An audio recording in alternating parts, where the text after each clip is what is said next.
Nifty 50 ಮಂಗಳವಾರ March 18, 2025 ನನ್ನ ವ್ಯಾಪಾರ ತಂತ್ರ. ಖರೀದಿ ದೀರ್ಘ ತಂತ್ರ. 22,520ಕ್ಕಿಂತ ಹೆಚ್ಚು ಖರೀದಿಸಿ. ಮೊದಲ ಗುರಿ 22,600, ಎರಡನೇ ಗುರಿ 22,890.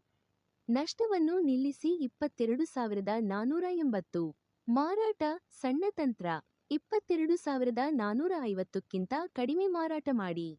ಮೊದಲ ಗುರಿ 22,360, ಎರಡನೇ ಗುರಿ 22,260, ಮೂರನೇ ಗುರಿ 22,176. ನಷ್ಟವನ್ನು ನಿಲ್ಲಿಸಿ 22,500. ಹಕ್ಕು ನಿರಾಕರಣೆ. ಮೇಲಿನ ಮಾಹಿತಿಯು ಖರೀದಿ ಅಥವಾ ಮಾರಾಟದ ಶಿಫಾರಸಲ್ಲ.